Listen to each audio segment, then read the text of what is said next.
ಶ್ರೀ ಗುರುಭ್ಯೋ ನಮಃ ಪರಮಗುರುಭ್ಯೋ ನಮಃ ಶ್ರೀಮದಾನಂದತೀರ್ಥ ಭಗವತ್ಪಾದಾಚಾರ್ಯ ಗುರುಭ್ಯೋ ನಮಃ. ವ್ಯಾಸಾಯ ಭವನಾಶಾಯ ಶ್ರೀಶಾಯ ಗುಣರಾಶಯೇ ಹೃದ್ಯಾಯ ಶುದ್ಧ ವಿದ್ಯಾಯ ಮಧ್ವಾಯ ಚ ನಮೋ ನಮಃ. ನಿನ್ನೆ ನಾವು ಸಿಕ್ಕಾಗ ಆಚಾರ್ಯ ಮಧ್ವರ ಗ್ರಂಥಾಂಜಲಿಯನ್ನು ನೋಡ್ತಿದ್ವಿ. ಅದರಲ್ಲಿ ಅವರ 17 ಗ್ರಂಥಗಳ ಬಗ್ಗೆ ತಿಳ್ಕೊಳ್ಳೋಕ್ಕೆ ಪ್ರಯತ್ನವನ್ನು ಪಟ್ಟಿದ್ವಿ. ಯಾವ್ಯಾವುದದು ಅಂದರೆ, ಮೊದಲು ಮಹಾಭಾರತ ತಾತ್ಪರ್ಯ ನಿರ್ಣಯ, ಮಹಾಭಾರತ ತಾತ್ಪರ್ಯ, ಅದಾದ ಮೇಲೆ ಗೀತಾಭಾಷ್ಯ. ಆ್ಯಕ್ಚುಲಾಗಿ ಇದನ್ನೇ ಅವರು ಫಸ್ಟ್ ರಚಿಸಿದ್ದು. ಅದಾದ ಮೇಲೆ ಗೀತಾ ತಾತ್ಪರ್ಯ ನಿರ್ಣಯ, ಅದಾದ ಮೇಲೆ ಋಗ್ಭಾಷ್ಯ 6ನೇದು, 7ನೇದು ಖಂಡಾರ್ಥ ನಿರ್ಣಯ, ಅದಾದ ಮೇಲೆ ದಶೋಪನಿಷತ್ಗೆ ಭಾಷ್ಯಗಳು 8ರಿಂದ 17 ತನಕ. ಅದರಲ್ಲಿ ಮೊದಲನೆಯದು ಋಗ್ವೇದದ ಶಾಖೆ ಸೇರಿದ ಐತರೇಯ ಉಪನಿಷತ್ತು, 2ನೇದು ಶುಕ್ಲಯಜುಷ್ ಶಾಖೆಗೆ ಸೇರಿದಂಥ ಬೃಹದಾಕಾರಣ್ಯ ಉಪನಿಷತ್ತು, 3ನೇದು ಸಾಮ ಶಾಖೆಗೆ ಸೇರಿದಂಥ ಛಂದೋಗ ಉಪನಿಷತ್ತು ಅಥವಾ ಛಾಂದೋಗ್ಯ ಉಪನಿಷತ್ತು, 4ನೇದು ಸಾಮ ಶಾಖೆಗೆ ಸೇರಿದಂಥ ತಲವಾಕಾರ ಉಪನಿಷತ್ತು, 5ನೇದು ಯಜುರ್ವೇದ ಕಟಶಾಖೆಗೆ ಸೇರಿದಂಥ ಕಠೋಪನಿಷತ್ತು, 6ನೇದು ಕೃಷ್ಣಯಜುರ್ವೇದದ ಇನ್ನೊಂದು ಉಪನಿಷತ್ತು ತೈತ್ರೇಯ ಉಪನಿಷತ್ತು, 7ನೇದು ಅಥರ್ವ ವೇದಕ್ಕೆ ಸೇರಿದಂಥ ಅಥರ್ವಣೋಪನಿಷತ್ತು, ಇದನ್ನು ಮುಂಡಕ ಉಪನಿಷತ್ತು ಅಂತಲೂ ಕರೀತಾರೆ. 8ನೇದು ಅಥರ್ವ ಶಾಖೆಗೆ ಸೇರಿದಂಥ ಇನ್ನೊಂದು ಉಪನಿಷತ್ತು ಷಟ್ಪ್ರಶ್ನ ಉಪನಿಷತ್ತು, 9ನೇದು ಶುಕ್ಲ ಯಜುರ್ವೇದದ ಯಾಜ್ಞೇಯ ಮಂತ್ರೋಪನಿಷತ್ತು ಅಥವಾ ಇದನ್ನೇ ಈಶಾವಾಸ್ಯ ಉಪನಿಷತ್ತು ಅಥವಾ ಈಶೋಪನಿಷತ್ತು ಅಂತಲೂ ಕರೀತಾರೆ. 10ನೇದು ಅಥರ್ವ ಶಾಖೆಗೆ ಸೇರಿದಂಥ ಮಾಂಡೂಕ ಉಪನಿಷತ್ತು. ಈ 10ನ್ನು ನೋಡಿದ್ವಿ. ಈಗ ಮುಂದೆ ನಾವು ನೋಡ್ತಾ ಇರುವಂಥ ಗ್ರಂಥ 18ನೇದು ಬ್ರಹ್ಮಸೂತ್ರ ಭಾಷ್ಯ. ಆಚಾರ್ಯರು ಇದನ್ನು ಬದ್ರಿಯಲ್ಲೇ ಈ ಗ್ರಂಥವನ್ನು ರಚಿಸಿದರು. ಕಿರಿದೊಳ್ ಪಿರಿದರ್ಥವನ್ನು ಹೇಳುವಲ್ಲಿ ಈ ಭಾಷ್ಯಕ್ಕೆ ಸಾಟಿ ಇರದ ಇನ್ನೊಂದು ಗ್ರಂಥ ಸಿಗಲಿಕ್ಕಿಲ್ಲ. ಸೂತ್ರದಂತೆಯೇ ಸಣ್ಣ ಸಣ್ಣ ವಾಕ್ಯಗಳಿಂದ ಸೂತ್ರಾರ್ಥವನ್ನು ವರ್ಣಿಸುವಂಥ ಮತ್ತು ಪ್ರಮಾಣ ವಚನಗಳಿಂದ ತಾನು ಹೇಳಿದ ಅರ್ಥವನ್ನು ಸಮರ್ಥಿಸುತ್ತಾ ಸಾಗುವ ಆಚಾರ್ಯರ ಈ ಶೈಲಿ ಭಾಷ್ಯದ ಲಕ್ಷಣಕ್ಕೆ ಒಪ್ಪುವ ಒಂದು ವಿಶಿಷ್ಟವಾದ ಶೈಲಿ. ತನಗಿಂತ ಮೊದಲು ಪ್ರಚಲಿತವಿದ್ದ 21 ಭಾಷ್ಯಗಳನ್ನು ಕಂಡು ಅದರ ಅರ್ಥ ವಿವರಣೆಯಲ್ಲಿ ದೋಷಗಳನ್ನು ಮನಗಂಡು ಆಚಾರ್ಯರು ಈ ಭಾಷ್ಯವನ್ನು ರಚಿಸಿದ್ದಾರೆ. ಹಾಗಾಗಿ ಇದನ್ನು ಬ್ರಹ್ಮಸೂತ್ರಗಳ ಮೇಲೆ ಬರೆಯಲಾದ 22ನೇ ಭಾಷ್ಯ ಇದು. ತನಗಿಂತ ಪೂರ್ವರು ಭಾಷ್ಯಗಳನ್ನು ಆಚಾರ್ಯರು ಒಪ್ಪದೆ ನಿರಾಕರಿಸಿದ್ದಾರೆ. ಅವರಾರು ಯೋಚಿಸಿದ ಹೊಸ ಅರ್ಥಗಳನ್ನು ಬ್ರಹ್ಮಸೂತ್ರದಿಂದ ಹೊರಡಿಸಿದ್ದಾರೆ. ಬರಿಯ ದಶೋಪನಿಷತ್ತುಗಳಿಂದಲೇ ವಿಷಯವಾಕ್ಯಗಳನ್ನು ಆಯ್ದು ಇತರರು ಸೂತ್ರ ಅರ್ಥ ರಚನೆಗೆ ಪ್ರಯತ್ನಿಸಿದ್ದಾರೆ. ಆಚಾರ್ಯರು ಇಡೀ ವೈದಿಕ ವಾಂಗ್ಮಯವನ್ನು ಈ ಸೂತ್ರದ ವಿಮರ್ಶೆ ವ್ಯಾಪ್ತಿಗೆ ಒಳಪಡಿಸಿದರು. ಅವರು ಉದಾಹರಿಸಿದ ಅನೇಕ ಶ್ರುತಿಗಳ ಹೆಸರು ಕೂಡ ಈಗ ವೈದಿಕ ಪರಂಪರೆಯಲ್ಲಿ ಕಣ್ಮರೆಯಾಗಿದೆ. ಬಹುದರ್ಶಿಗಳಾದ ಆಚಾರ್ಯರಿಗೆ ಮಾತ್ರವೇ ಸಾಧ್ಯವಾದ ಕಾರ್ಯ ಇಂಥದ್ದು. ಪುರಾಣಗಳ ತಂತ್ರಾಗಮನಗಳು, ಇತಿಹಾಸಗಳು, ಶ್ರುತಿ, ಸಾಹಿತ್ಯ ಒಂದೇ ಎರಡೇ ಸಮಸ್ತ ಸನಾತನ ವಾಂಗ್ಮಯಗಳನ್ನು ಸಂದರ್ಭಕ್ಕೆ ತಕ್ಕಂತೆ ಉದಾಹರಿಸಿ ಸಮನ್ವಯಿಸಿ ಗತಿಸಾಮಾನ್ಯಾತ್ ಎಂಬ ಸೂತ್ರದ ಸಂದೇಶವನ್ನು ಎಲ್ಲ ಶಾಸ್ತ್ರವು ತಿಳಿಸುವ ಮಾತು ಒಂದೇ ಎಂಬ ಸನಾತನ ಸತ್ಯವನ್ನು ಆಚಾರ್ಯರು ಇಲ್ಲಿ ಮನವರಿಕೆ ಮಾಡಿಕೊಟ್ಟಿದ್ದಾರೆ. ಹಿಂದಿನ ಎಲ್ಲ ವ್ಯಾಖ್ಯಾನಗಳು ನಿರ್ಭಯವಾಗಿ ಎದುರಿಸಿ ಅದನ್ನು ನಿರಾಕರಿಸಿದ ಆಚಾರ್ಯರು ಈ ಕೃತಿಯಲ್ಲಿ ಎಲ್ಲೂ ಪ್ರತಿಪಕ್ಷಗಳ ಹೆಸರನ್ನು ಉಲ್ಲೇಖಿಸಿ ವ್ಯಕ್ತಿತ್ವವಾಗಿ ಅಥವಾ ವೈಯಕ್ತಿಕವಾಗಿ ಖಂಡಿಸಿದ್ದಿಲ್ಲ. ಇಂಥವ್ರ ಹೆಸರೇಳಿ ಯಾರನ್ನೂ ಖಂಡಿಸಿದ್ದಿಲ್ಲ.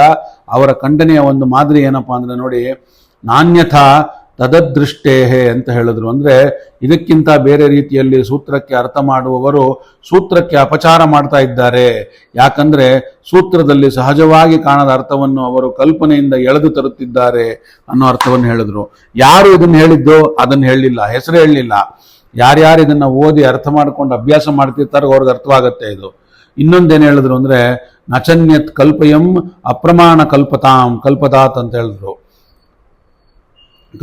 ಈ ಒಂದು ಸೂತ್ರಕ್ಕೆ ಬೇರೆ ಬೇರೆ ಅರ್ಥಗಳನ್ನು ಕಲ್ಪಿಸುವುದವರುಂಟು. ಅದು ಬರಿಯ ಕಲ್ಪನೆ ಮಾತ್ರ. ಯಾಕಂದರೆ ಅದಕ್ಕೆ ಪ್ರಮಾಣದ ಬಲವಿಲ್ಲ. ಹಾಗೆ ಬರೆದವರು ಪ್ರಮಾಣವಿತ್ತು ಅದನ್ನು ಸಮರ್ಥಿಸಲಾರರು ಕೂಡ ಅಂತ ಹೇಳಿದ್ರು. ಇಲ್ಲೂ ಯಾರು ಅಂತ ಹೇಳಲಿಲ್ಲ. ಯಾರು ಬೇಕಾದರೂ ಇದನ್ನು ಅನ್ವಯಿಸಿಕೊಳ್ಳಿ ಅಂತ ಬಿಟ್ಟರು ಅವರು. ಆದರೆ ಅವರು ಮಾತ್ರ ಎಂದೂ ಯಾವ ವ್ಯಕ್ತಿಯನ್ನು ಹೆಸರಿಸಿ ಖಂಡಿಸುವಂಥ ಗೋಜಿಗೆ ಹೋಗಲಿಲ್ಲ. ಅವರಂಥ ಎತ್ತರದ ವ್ಯಕ್ತಿಗೆ ಅದು ಅಗತ್ಯವೂ ಇರಲಿಲ್ಲ. ಈ ಭಾಷ್ಯಕ್ಕೆ ಆಚಾರ್ಯರ ಅಪೇಕ್ಷೆಯ ಮೇರೆಗೆ ಅವರ ಪ್ರೀತಿಯ ಶಿಷ್ಯರಾದ ತ್ರಿವಿಕ್ರಮ ಪಂಡಿತರು ತತ್ವದೀಪಿಕಾ ಅಂತ ಎಂಬ ಟೀಕೆಯನ್ನು ಬರೆದಿದ್ದಾರೆ. ಇದಕ್ಕೆ ಬ್ರಹ್ಮಸೂತ್ರಕ್ಕೆ ಭಾಷ್ಯಕ್ಕೆ ಅದರ ಅಪೂರ್ವ ಅರ್ಥವಂತಿಕೆಯನ್ನು ಚಮತ್ಕಾರವನ್ನು ಅಲ್ಲಿ ಬಯಲಿಗೆಳೆದಿದ್ದಾರೆ. 4 ಅಧ್ಯಾಯಗಳ ಬ್ರಹ್ಮಸೂತ್ರದ ಸಾರಾಂಶವನ್ನು ಆಚಾರ್ಯರು ಮಂಗಲ ಪದ್ಯದ 4 ವಿಶೇಷಣಗಳಲ್ಲಿ ಹೀಗೆ ಸಂಗ್ರಹ ಮಾಡಿದ್ದಾರೆ. ನಾರಾಯಣ ಗುಣೈ ಸರ್ವ ರುದಿರಣಂ ದೋಷ ವಿವರ್ಜಿತಂ ಜ್ಞೇಯಂ ಗಮ್ಯಂ ಗುರುಂಶ್ಚಾಪಿ ನತ್ವ ಸೂತ್ರಾರ್ಥ ಉಚ್ಯತೆ ಅಂತ ಹೇಳಿದ್ರು. ಅಂದ್ರೆ ಎಲ್ಲಾ ವಾಂಗ್ಮಯವೂ ಸಮನ್ವಯದಿಂದ ಭಗವಂತನೊಬ್ಬನನ್ನೇ ಕೊಂಡಾಡುತ್ತದೆ. ಆದುದರಿಂದ ಅವನು ಗುಣಪೂರ್ಣ. ಇದಕ್ಕೆ ವಿಪರೀತವಾದ 10 ಹಲವು ಮತಗಳು ಅಜ್ಞಾನಗಳಿಂದ ಬೆಳೆದು ಬಂದವು. ಆದುದರಿಂದ ಆ ಎಲ್ಲ ಆಕ್ಷೇಪಗಳಿಂದ ದೂರನಾದ ಭಗವಂತ ದೋಷ ವಿವರ್ಜಿತ. ಸಾಧನ ಅಧ್ಯಾಯದಲ್ಲಿ ಬಣ್ಣಿಸಿದ ರೀತಿಯಲ್ಲಿ ಸಾಧನೆ ಮಾಡಿದವನಿಗೆ ಉಪಾಸಕನಿಗೆ ಈ ಭಗವತ್ ತತ್ವ ಜ್ಞಾನಗೋಚರವಾಗುತ್ತೆ ಮತ್ತು ಅಂತತಃ ತನ್ನ ಸಾಧನೆಯ ಫಲವಾಗಿ ಉಪಾಸಕನ ಭಗವಂತನನ್ನೇ ಹೋಗಿ ಸೇರುತ್ತಾನೆ ಉಪಾಸಕನಾದವನು. ಈ ಭಾಷ್ಯದ ಬಗ್ಗೆ ನಾರಾಯಣ ಪಂಡಿತರು ಏನು ಹೇಳಿದ್ರು ಅವರ ಮಧ್ವವಿಜಯದಲ್ಲಿ ಅಂದರೆ, ಬಾಲಸಂಘಮಪಿ ಬೋಧಯದ್ ಭೃಶಂ ದುರ್ನಿರೂಪ ವಚನಂ ಚ ಪಂಡಿತೈ ಅಪ್ರಮೇಯ ಹೃದಯಂ ಪ್ರಸಾದವತ್ ಸೌಮ್ಯಾಕಾಂತಿ ಚ ವಿಪಕ್ಷ ಭೀಷಣಂ ಅಂತ ಹೇಳಿದ್ರು. ಅಂದ್ರೆ ನಾನು ಇದನ್ನು ಹೇಳಿದ್ದೆ ಮೊದಲು ಶುರು ಮಾಡುವಾಗ ಆಚಾರ್ಯರ ಭಾಷ್ಯವನ್ನು ಗೀತದಲ್ಲಿ ಇದನ್ನು ಹೇಳಿದ್ದೆ. ಮಕ್ಕಳಿಗೂ ಅರ್ಥವಾಗುವಂತ ಸರಳವಾದ ಭಾಷೆ, ಆದರೆ ಪಂಡಿತರಿಗೂ ತುದಿ ಮುಟ್ಟಲಾಗದ ಮಾತಿನ ಆಳ, ತಿಳಿಯಾದ ಶೈಲಿ, ಆದರೆ ಬಗೆದಷ್ಟು ಗಹನವಾಗುವ ಅಳೆಯಲಾಗದ ಭಾವದ ಗಾಂಭೀರ್ಯ, ತುಂಬಾ ನಯವಾದ ನುಣುಪಾದ ಮಾತುಗಾರಿಕೆ, ಆದರೆ ಪ್ರತಿವಾದಿಗಳ ಎದೆ ನಡುಗಿಸುವಂತ ಗಡುಸುತನ. ಇದು ಈ ಅದ್ಭುತ ಭಾಷ್ಯದ ಬರವಣಿಗೆಯ ಮೋಡಿ ಅಂತ ಹೇಳಿದ್ದಾರೆ. ಮುಂದಿನದ್ದು ಬ್ರಹ್ಮಸೂತ್ರ ಭಾಷ್ಯ ಆದ ಮೇಲೆ 19ನೇದು ಸರ್ವಶಾಸ್ತ್ರ ಸಂಗ್ರಹ ಅಂತ ಹೇಳಿ, ಇದನ್ನು ಸಂಗ್ರಹ ಭಾಷ್ಯ ಅಥವಾ ಅಣುಭಾಷ್ಯ, ಅಣುವೇದಾಂತ ಅಂತಲೂ ಕರೆಯುತ್ತಾರೆ. ಇದು ಬ್ರಹ್ಮಸೂತ್ರದ ಸಾರವನ್ನು ಸಂಗ್ರಹಿಸಿ ಹೇಳುವ ಪುಟ್ಟ ಗ್ರಂಥ. ಒಂದೊಂದು ಶಬ್ದದಲ್ಲಿ ಅಕ್ಷರಗಳಲ್ಲಿ ಇಡೀ ಅಧಿಕರಣ ಅರ್ಥವನ್ನ, ಕೆಲವೊಮ್ಮೆ ಒಂದೇ ಶಬ್ದದಿಂದ ಅನೇಕ ಅಧಿಕರಣಗಳನ್ನ ಅರ್ಥವನ್ನ ವಿವರಿಸುವ ಈ ಗ್ರಂಥ ಮನನ ಮಾಡುವಂಥವರಿಗೆ ಒಂದು ಒಳ್ಳೆಯ ಸಾಧನವಾಗ್ತದೆ. ವಿಷ್ಣುರೇವ ವಿಜಿಜ್ಞಾಸ್ಯ ಸರ್ವಕರ್ತ ಗಮೋದಿತ ಅಂತ ಹೇಳಿದ್ರು. ಅಂದ್ರೆ ಭಗವಂತನೊಬ್ಬನನ್ನೇ ಮನದಿಂದ ತಿಳಿಯಬೇಕು, ಅವನೊಬ್ಬನೇ ಎಲ್ಲದರ ಕಾರಣ, ಅವನೊಬ್ಬನೇ ಎಲ್ಲ ಆಗಮಗಳನ್ನು ಕೊಂಡಾಡುತ್ತವೆ, ಆಗಮಗಳು ಕೂಡ ಕೊಂಡಾಡ್ತವೆ ಅಂತ ಹೇಳಿದ್ರು. ಹೀಗೆ ಸಾಗುವ ಇದರ ಒಂದೊಂದು ವಿಶೇಷಣವು ಮೇಲ್ನೋಟಕ್ಕೆ ಒಂಥರ ತೀರಾ ಸರಳವಾಗಿದೆ. ಆದರೆ ಮನನಕ್ಕೆ ಇಳಿದಾಗ ಬ್ರಹ್ಮಸೂತ್ರದ ಒಂದೊಂದೇ ಅಧಿಕರಣವನ್ನು ಇದು ಒಳಗೊಂಡು ವಿಶ್ಲೇಷಿಸುತ್ತಾ ಮುನ್ನಡೆಯುತ್ತೆ. ಅದಕ್ಕೆಂದೇ ಈ ಗ್ರಂಥದ ಬಗ್ಗೆ ನಾರಾಯಣ ಪಂಡಿತಾಚಾರ್ಯರು ಮತ್ತೆ ಅವರ ಮಧ್ವವಿಜಯದಲ್ಲಿ ಏನಂತ ಬರೀತಾರೆ ಅಂದ್ರೆ, ಅನಂತೋರ್ಥ ಪ್ರಕಟಿಸತ್ವ ಯಾಣವು ಭಾಷ್ಯ ಸಂಗ್ರಹೆ ಆಹೋ ಆತ್ಮ ಪರಿಜ್ಞಪ್ತೈ ಕೃಷ್ಣೇನೇವಾನಂತರೆ ಅಂತ ಹೇಳಿದ್ರು. ಹಾಗಂದ್ರೆ ತನ್ನ ನಿಜದ ಅರಿವು ನೀಡಲು ಶ್ರೀಕೃಷ್ಣ ಪುಟ್ಟ ಬಾಯೊಳಗೆ ಬ್ರಹ್ಮಾಂಡವನ್ನೇ ತೋರಿಸಿದಂತೆ ಆಚಾರ್ಯ ಶ್ರೀ ಮಧ್ವರು ಈ ಪುಟ್ಟ ಕೃತಿಯಲ್ಲಿ ಅನಂತ ಅರ್ಥವನ್ನು ತುಂಬಿದ್ದಾರೆ. ಈ ಗ್ರಂಥದ ವರ್ಣನೆಯ ಮಟ್ಟಿಗೆ ಕವಿ ಅಲಂಕಾರಿಕೋಕ್ತಿ ಕೂಡ ಸಾರ್ಥಕವಾಗ್ತದೆ ಅಂತ ಹೇಳಿದ್ರು. ಇನ್ನು ಮುಂದೆ 20ನೇ ಗ್ರಂಥ ಅನುವ್ಯಾಖ್ಯಾನ. ಆಚಾರ್ಯರ ಪ್ರೀತಿಯ ಶಿಷ್ಯ ತ್ರಿವಿಕ್ರಮ ಪಂಡಿತರ ಪ್ರಾರ್ಥನೆಯ ಮೇರೆಗೆ ಆಚಾರ್ಯರು ಈ ಗ್ರಂಥವನ್ನು ರಚಿಸಿದರು. ಬ್ರಹ್ಮಸೂತ್ರದ ಪ್ರಮೇಯವನ್ನು ತಾರ್ಕಿಕವಾಗಿ ಸಮರ್ಥಿಸುವ ಯುಕ್ತಿ ಜಟಿಲವಾದ ಈ ಗ್ರಂಥ ರಚನೆ ಹಿನ್ನೆಲೆಯಲ್ಲಿ ಬಗ್ಗೆ ಮಧ್ವವಿಜಯ ಏನು ಹೇಳುತ್ತೆ ಅಂತಂದ್ರೆ, ಒಮ್ಮೆ ತ್ರಿವಿಕ್ರಮ ಪಂಡಿತರು ಆಚಾರ್ಯ ಮಧ್ವರಿ ಬಳಿ ಬಂದು ಹೀಗೆ ಭಿನ್ನವಿಸಿಕೊಂಡ್ರಂತೆ, ತತ್ವಗಳಿಂದ ತುಂಬಿದ ಅನೇಕ ಗ್ರಂಥಗಳನ್ನು ತಾವು ಬರೆದಿದ್ದೀರಿ, ಇಷ್ಟೇ ಗ್ರಂಥಗಳಿದ್ದರೂ ತಮ್ಮಿಂದ ಇನ್ನೊಂದು ಗ್ರಂಥ ನಾವು ಬಯಸುತ್ತಿದ್ದೇವೆ. ಈ ಗ್ರಂಥಗಳ ಆಳ ನಮ್ಮ ಅಳಿವಿಗೆ ಮೀರಿದ್ದು, ಅಲ್ಲಿ ಸೂಚಿತಗಳಾದ ಯುಕ್ತಿಗಳನ್ನು ಆಯ್ದು ಮನದಟ್ಟು ಮಾಡಿಕೊಳ್ಳುವುದು ನಮ್ಮ ಮಂದಬುದ್ಧಿಗೆ ಅಸಾಧ್ಯವಾದ ಕೆಲಸ. ಅದಕ್ಕಾಗಿ ತರ್ಕದ ಎಲ್ಲಾ ಮುಖಗಳನ್ನು ವ್ಯಕ್ತವಾಗಿ ಬಿಡಿಸಿ ತೋರಿಸುವಂತ ಒಂದು ವಾದ ಗ್ರಂಥವನ್ನು ತಾವೇ ರಚಿಸಿಕೊಡಬೇಕು ಅಂತ ಕೇಳ್ಕೊಂಡ್ರಂತೆ. ತ್ರಿವಿಕ್ರಮ ಪಂಡಿತರ ಪ್ರೀತಿಯ ಕರೆಗೆ ಆಚಾರ್ಯರು ಓಗೊಟ್ಟು ಅದನ್ನು ಸಮ್ಮತಿ ಮಾಡಿ ಅದರ ಫಲವಾಗಿ ತಾರ್ಕಿಭೂಷಯಿಷ್ಠವಾದ ಅನುವ್ಯಾಖ್ಯಾನದ ರಚನೆ ಆಯಿತು. ದೂರ್ವಾದಿಗಳ ಗರ್ವದ ಬೆಟ್ಟವನ್ನು ತರಿಯುವ ವಜ್ರಾಯುಧ ಈ ಗ್ರಂಥ ಅಂತ ಹೇಳ್ತಾರೆ. ಮಾಯಾವಾದದ ಕತ್ತಲನ್ನು ಕಳಚುವ ಸೂರ್ಯಪ್ರಭೆ ಈ ಕೃತಿಯಲ್ಲಿದೆ. ಇದರ ಅಧ್ಯಯನವೆಂದರೆ ಸಜ್ಜನರಿಗೊಂದು ಸಾಧನ ಫಲ. ಒಂಥರ ಅದು ನಾರಾಯಣ ಪಂಡಿತಾಚಾರ್ಯರು ಹೇಳ್ತಾರೆ, ಪ್ರಾಯ ಈ ವರ್ಣನೆಯಿಂದ ಸ್ಫೂರ್ತಿಗೊಂಡೇ ಜಯತೀರ್ಥರು ಈ ಗ್ರಂಥಕ್ಕೆ ಬರೆದ ಟೀಕೆಗೆ ನ್ಯಾಯಸುಧ ಅಂತ ಹೆಸರಿಟ್ಟಿರಬೇಕು. ಯಾಕಂದ್ರೆ ಇದೊಂಥರ ಸುಧಾಪಾನ ಮಾಡಿದ ಹಾಗೆ ಇದನ್ನು ಓದಿದ್ರೆ ಅಂತ ಹೇಳಿ.